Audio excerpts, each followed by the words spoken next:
ఈ రాష్ట్ర ముఖ్యమంత్రినైన నాకు ప్రజలే యజమానులు. ప్రజాసేవ చేయని వారు రాజకీయాల్లో ఉండటానికి అనర్హులు. అందుకే మీరు గెలిపించిన ఎమ్మెల్యేని, మిగతా రాజకీయ నాయకుల్ని రాజకీయ సన్యాసం చేయాల్సిందిగా ఆదేశిస్తున్నారు. ప్రజలు కూడా ఒక్క విషయం గుర్తుంచుకోవాలి. ప్రత్యేక సేవలు చేస్తాం, మీకు ప్రత్యేక శ్మశానాలు కట్టిస్తాం అనగానే గుడ్డిగా నమ్మి ఓట్లు వేయకండి. చేసిన తప్పుల్ని మళ్లీ చేయకుండా ఎప్పుడూ ప్రజల మధ్య ఉండేవాణ్ణి ఎమ్మెల్యేగా ఎన్నుకోండి. నష్టపోయిన రైతు కుటుంబాన్ని ఆదుకుంటానని విన్నవిస్తూ వారి కుటుంబానికి నా ప్రగాఢ సంతాపాన్ని తెలియజేస్తున్నాను. నిజాయితీగా డ్యూటీ చేస్తున్న ఇన్స్పెక్టర్ మహేష్ ని హృదయపూర్వకంగా అభినందిస్తున్నాను. జై హింద్. సేవ చేయకుండా ప్రజలకు ద్రోహం చేశాం కాబట్టి మేము పదవుల కనర్సులం కనుక మేము రాజకీయ సన్యాసం స్వీకరిస్తున్నాం. ఇప్పుడు చెప్తారా రాజకీయం అంటే ఏంటో? ఎలక్షన్లో నిలబడేటప్పుడు ప్రజల దగ్గరికి వెళ్లి వాళ్ళ కాళ్ళకి దండం పెట్టి, వాళ్ళ పిల్లలకి ముద్దులు పెట్టి, వాళ్ళ ముక్కు తుడిచి, ఆ గుడ్డతో మొహం తుడుచుకుని అబ్బా ఎంత పుణ్యం చేసుకున్నామని కాకాపట్టి వాళ్ళ ఓట్లతో ఎమ్మెల్యే అయిపోయి మంత్రులు అయిపోయి, అదే ఓట్లేసిన జనం మీ దగ్గరికి వస్తే ఎమ్మెల్యే గారు లేరు, మంత్రి గారు లేరు, వేరే పనిలో ఉన్నారు, ఇప్పుడు కలవరు అని అపాయింట్మెంట్ ఇవ్వకుండా తిప్పించుకుంటున్నారు. ఇది కాదురా రాజకీయం అంటే.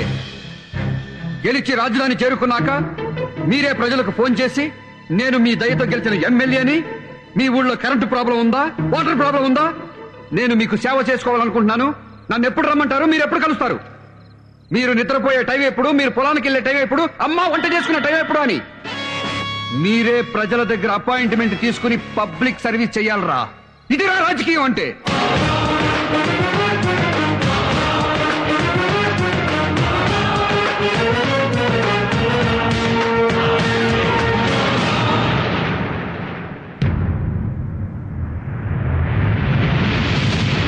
నేను అప్పుడే చెప్పినా ఆ నేసేస్తానని. గోటితో పోయేదానికి గొడ్డలెందుకన్నారు? చచ్చేవాడికి చెవులు వినిపించవరా. అందుకే నువ్వు వారో చెప్పిన విషయాన్ని నేనంత సీరియస్ గా తీసుకోలేదు. ఇప్పటికైనా నేసేద్దామంటే చెప్పండి, బియ్యంలో రాయి లెక్క నేరేస్తా. Public talk. ఓహో చెప్పు. మహేష్ అనే సర్కిల్ ఇన్స్పెక్టర్ పెద్ద క్రాక్ నా కొడుకు, మెంటల్ నా కొడుకు, పిచ్చి నా కొడుకు, లూజు నా కొడుకు. ఇన్ని బూతులా? ఎన్ని బూతులు తిడితే అంత ప్రేమ ఉన్నట్టు. సపోజ్ సినిమా హీరోయిన్ ఇలియానా ఉంది. అబ్బా దాన్ని లవ్ చేయాలనిపిస్తుందిరా అంటాం. దాన్ని అంటే బూతు కాదు, ప్రేమ. ఎంతో లైక్ చేస్తే గాని ఆ మాట రాదు. అలాగే సిఐ మహేష్ ని కూడా పబ్లిక్ తెగ లవ్ చేస్తున్నారు. Next next private talk. ఏంటో? మళ్ళీ జన్మలో కూడా నువ్వే నా భర్తగా పుట్టాలి. అలా వీలు కాకపోతే నీ బిడ్డగానైనా పుట్టాలన్నది మహేష్. ఎన్ని జన్మలైనా మనం ఇలాగే కలిసి ఉంటాం.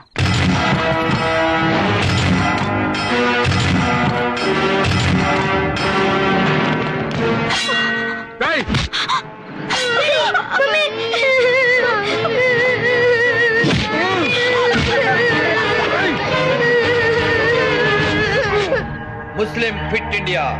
ముస్లింలు పాకిస్తాన్ వెళ్ళిపోండి, హిందుస్థాన్ లో హిందువులే ఉండాలి. వీటిని తీసుకెళ్లి ఆ సిఐ గాడు వాడి ఫ్యామిలీ మెడలో వేయండి. జనం పేరు మీద అన్ని మనవాళ్లే చూసుకుంటారు.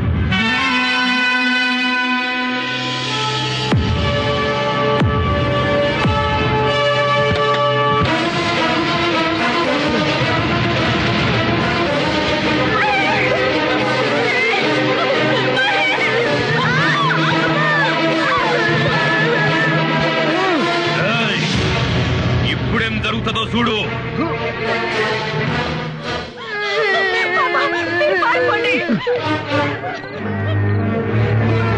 ఏమున్నా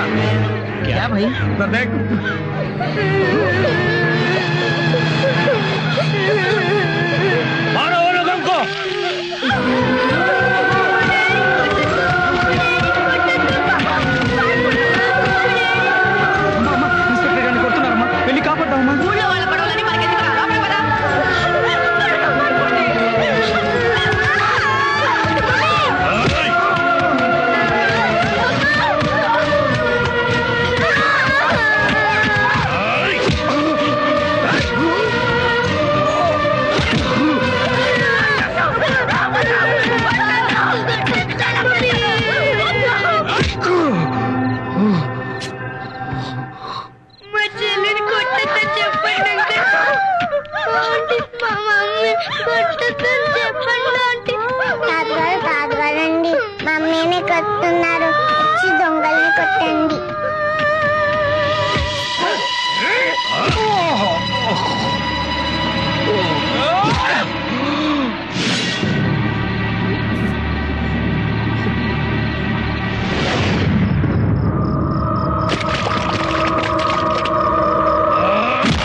అన్నా, అక్క,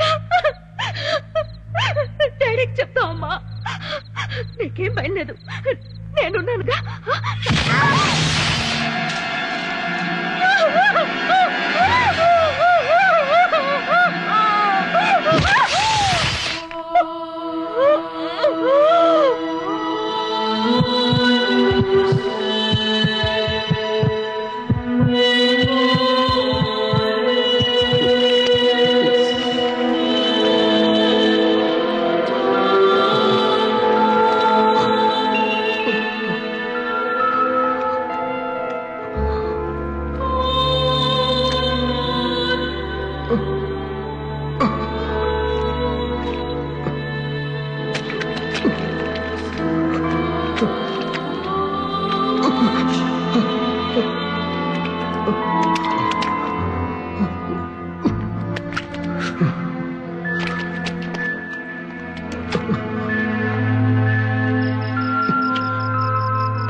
సిఐ కుటుంబం దారుణ హత్య.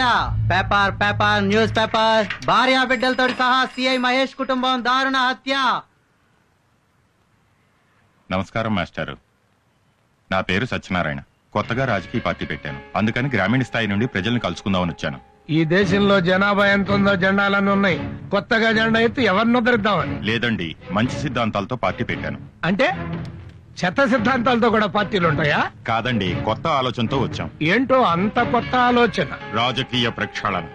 రాజకీయాల్లో ఉన్న వాళ్ళు ముసలి వాళ్ళయ్యారు, పార్టీలు ముసలెడ్లయ్యాయి. రాజకీయాల్లో అవినీతి పరులు, గూండాలు ఎక్కువయ్యారు. అందుకే కొత్త నీరుతో రాజకీయ ప్రక్షాళన చేసే ఉద్దేశంతో ప్రజల వద్దకు వస్తున్నాం. నోరు మూసుకోండి సార్. పార్టీ పెడుతూనే దేశంలో పార్టీలన్నీ తిడుతున్నారు. అంటే మీది బుద్ధిమంతుల పార్టీ, మిగతావన్నీ బుద్ధి గట్టి తినే పార్టీలేనా? జరగాల్సింది రాజకీయ ప్రక్షాళన కాదు సార్, ప్రజా ప్రక్షాళన. మార్చాల్సింది రాజకీయ నాయకుల్ని కాదు, రాజకీయాన్ని కాదు, మమ్మల్ని, ప్రజల్ని. మాకు తెలీదా? రౌడీలు, గూండాలు ఎమ్మెల్యేలుగా, ఎంపీలుగా అసెంబ్లీలోకి, పార్లమెంట్ లోకి వెళుతున్నారని మాకు తెలీదా? ఎందుకు ఓటేస్తున్నావు? ఎలా ఓటేస్తున్నావు? 100 తీసుకుని ఓటేస్తున్నావు, మందు తీసుకుని ఓటేస్తున్నావు, చీర తీసుకుని ఓటేస్తున్నావు. ఈ మధ్య కొత్త ట్రెండ్ మొదలెట్టాం, కుంకుమ పరిణాలు తీసుకుని ఓటేస్తున్నావు. ఇంకా చెప్పమంటారా? కులం పిచ్చి. కులం మీద ప్రేమతో కమ్మడి కమ్మడికి, కాపు కాపుకి, రెడ్డి రెడ్డికి, బీసీ బీసీకి, ఎస్సీ ఎస్సీకి, ఎస్టీ ఎస్టీకి గుర్తేసుకున్నాం. అంతేగాని వీడు మంచాడు, నిజాయితీ పరుడు, పుత్తలపల్లి సుందరలాగైతున్న అసెంబ్లీకి పంపిస్తే మన బతుకులు బాగుంటాయని ఒక్కడు ఆలోచించట్లేదు సార్. నేను హిందువుని, నేను ముస్లింని, నేను క్రైస్తవుని గర్వంగా చెప్పుకున్నాడు గాని నేను మనిషిని అని ఒక్కడు కూడా చెప్పుకోవటం లేదు. ఈ దేశం నిండా ఓటర్లు ఉన్నారు, మనుషులు లేరు. ఇంకా ఈ దేశం నిండా ఏముందో చెప్పమంటారా? ప్రజాస్వామ్యం ఉంది, ప్రభుత్వాలున్నాయి, పత్రికలున్నాయి, డాక్టర్లు ఉన్నారు, నక్సలైట్లు ఉన్నారు, టీచర్లు ఉన్నారు, కార్మికులు ఉన్నారు, కర్షకులు ఉన్నారు, మేధావులు ఉన్నారు. అందరూ ఉన్నారు, మనుషులు తప్ప. మనుషుల్ని తయారు చేయండి సార్, సొసైటీ బాగుపడుతుంది. మమ్మల్ని చైతన్యవంతుల్ని చేస్తేనే ఈ సొసైటీ బాగుపడుతుంది. మమ్మల్ని మార్చటానికి రండయ్యా. మమ్మల్ని మనుషులుగా మార్చటానికి రండయ్యా.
సొసైటీ కోసం బతికేవాడు కన్నీళ్లున్న చోటుకి వెళ్లి తుడవాలి తప్ప కన్నీళ్లు పెట్టకూడదు.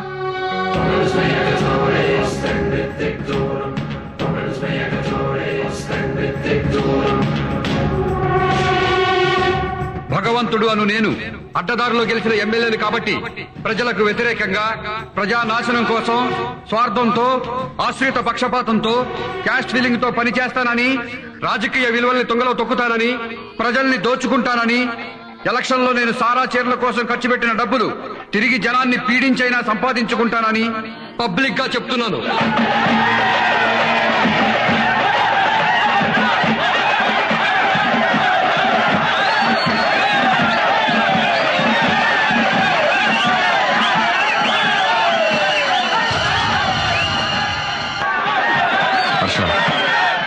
ఆ ట్రాఫిక్ ఎస్ఐ నాకు సెల్యూట్ చేయలేదు. రేపు ఆ ట్రాఫిక్ లో కనిపించకూడదు. ఆగండి, ఆపండి.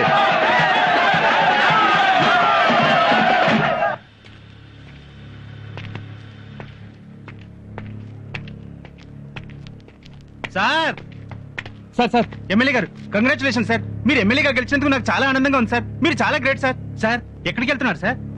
సార్ మీరు ఎమ్మెల్యే ఇలా రోడ్డు పక్కన పాస్ పోసుకోవడం సార్, ఈ కాలువ గట్ట పాస్ పోసుకోవడం సార్. సార్ మా ఇంటికి వెళ్దాం సార్, మా బాత్రూమ్ లో పాస్ పోసుకోండి సార్. చాలా రిచ్ అవ్వం సార్. రండి సార్, ప్లీజ్ సార్, రండి సార్, రండి. రమా ఎవరు వస్తున్నారో చూడు. ఎమ్మెల్యే గారు మన ఇంటికే వస్తున్నారు. రండి సార్, త్వరగా తెలిసి వెళ్ళవే. త్వరగా వెళ్ళే 10 minutes లో బాత్రూమ్ క్లీన్ చేయించు. వెళ్ళు. మీరు రండి సార్, ఎమ్మెల్యే గారు మన బాత్రూమ్ లో పాస్ పోసుకోవడానికి వస్తున్నారు.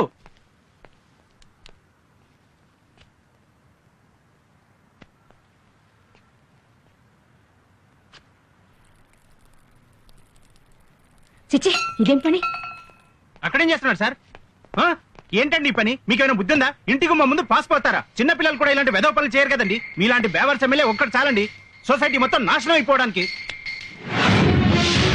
చెత్త రాజకీయాలు. అందుకే నేను 25 ఏళ్లలో ఒక్కసారి కూడా ఓటేయలేదు. ఎరా ఓటేసావా? నేను పుట్టినప్పటి నుంచి ఏ ఎలక్షన్ లోనూ ఓటేయలేదు, వేయను కూడా. ఇక్కడ ఒంటేలు పోస్తే నీ ఇల్లు మాత్రమే కంపు కొడుతుంది. కానీ నాలాంటి ఎదవలు ఎమ్మెల్యేలు అయితే సొసైటీ మొత్తం కంపు కొడుతుందిరా లోపల ఎదవా. నీలాంటి వాళ్ళు ఓట్లు వేయకపోతే నీ ఓట్లు ఎవడో వేసి గూండాలు రౌడీలు ఎమ్మెల్యేలు అయిపోతున్నారా. మా కోసం ఈ ప్రజలు ఇళ్ళు తిరిగి అపోజిషన్ పార్టీ వాళ్ళతో గొడవలు పడి తన్నులు తిని చచ్చిన వాళ్ళ ఓట్లు కూడా వేసి మమ్మల్ని గెలిపిస్తున్నారా. నీలాంటి డబ్బున్న వాళ్ళు మాత్రం గెలిచిన ఎమ్మెల్యేల దగ్గరికి వచ్చి రండి ఎమ్మెల్యే గారు మా ఇంట్లో డిన్నర్ చేయండి, రండి ఎమ్మెల్యే గారు మా ఇంట్లో వచ్చపోయింది, ఇదిగోండి మీ కారు గిఫ్ట్ అని మమ్మల్ని లోపరుచుకుని మచ్చిక చేసుకుని మనీతో మందుతో మమ్మల్ని ప్రజలకు దూరం చేస్తున్నారా. మళ్ళీ ఎలక్షన్ అయిన తర్వాత వస్తా, అప్పుడు ఓటు వేయలేదన్నావనుకో, ఇప్పుడు గుమ్మంలో పోసా, అప్పుడు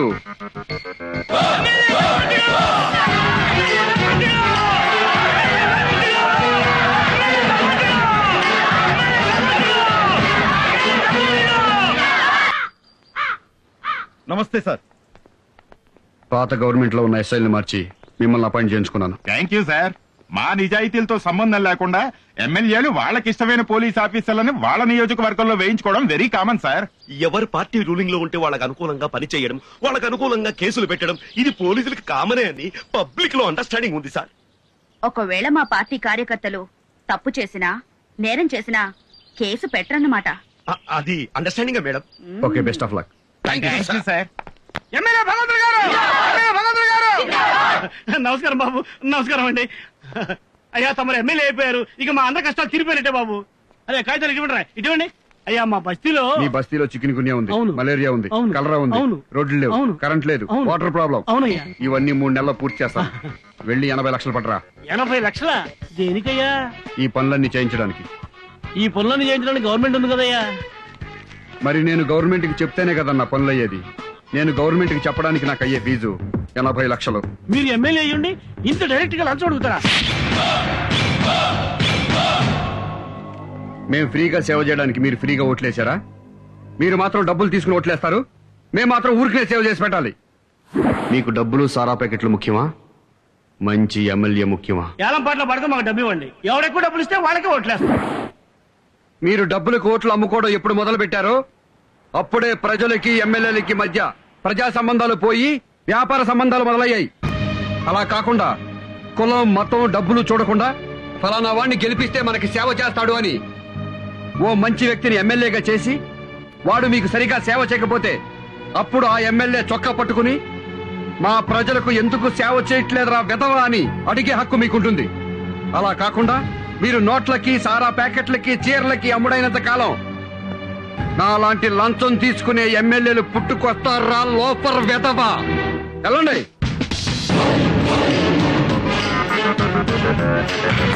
రాజా, ప్రజల్ని తిట్టావు, మళ్ళీ ఎలక్షన్ లో ఓట్లెలా వేస్తారు?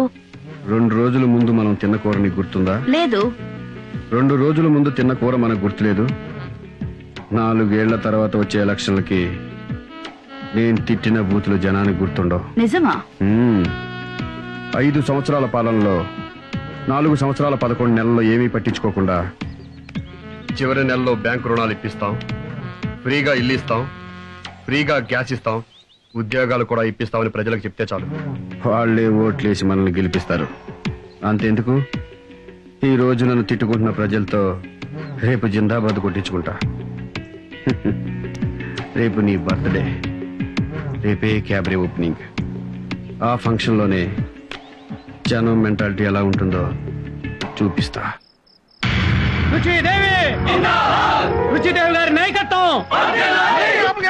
మర్యాదగా చెప్తే వినిపించుకోకుండా గొడవ చేశారంటే ఒక్కొక్కరిని కాల్చి పారేస్తారు.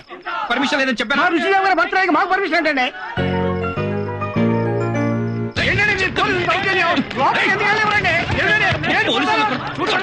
కొడతారా సార్?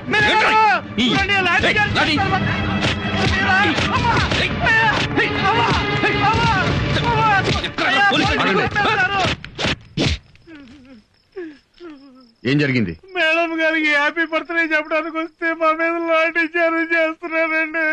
వద్దని చెప్పినా వినిపించుకోకుండా పోలీసులనే తోసేశారు సార్. అందుకే లాఠీ చార్జ్ చేశాను. ఇటండి. సార్, మీరు పబ్లిక్ సర్వెంటే కదా? Yes sir. పబ్లిక్ సర్వెంట్ అంటే ప్రజాసేవకుడు అనే కదా అర్థం? Yes sir. ప్రజలంటే ప్రజాస్వామ్యంలో దేవుళ్లతో సమానం. అవునా కాదా? అవును సార్. అవునని తెలిసినప్పుడు దేవుళ్ళని సేవకులు కొడతారా?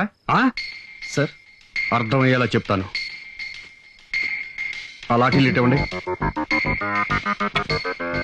మీలో దెబ్బలెవరు తగిలాయి?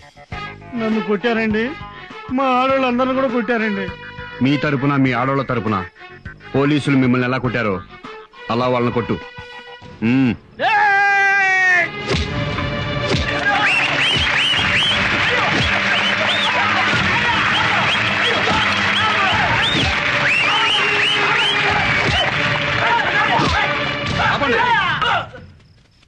ప్రజాస్వామ్యానికి ప్రజలే కింగ్స్. రూల్స్ మేకర్స్ వాళ్లే, రూల్స్ బ్రేకర్స్ వాళ్లే. ఇష్టమైతే హెల్మెట్లు పెట్టుకుంటారు, ఇష్టం లేకపోతే హెల్మెట్లు పెట్టుకోరు. రోజుకు 100 మంది లారీల కింద బస్సుల కింద పడి తలలు పగిలిపోతున్నా సరే హెల్మెట్లు పెట్టుకోరు. ఎందుకంటే క్రాపు చెరిగిపోతుంది, జుట్టు ఊడిపోతుంది గనక. That is public. అలాంటి దేవుళ్ళ మీద ఇంకోసారి లాఠీ పడిందో ఇలాగే టోపీలు లెగిసిపోతాయి.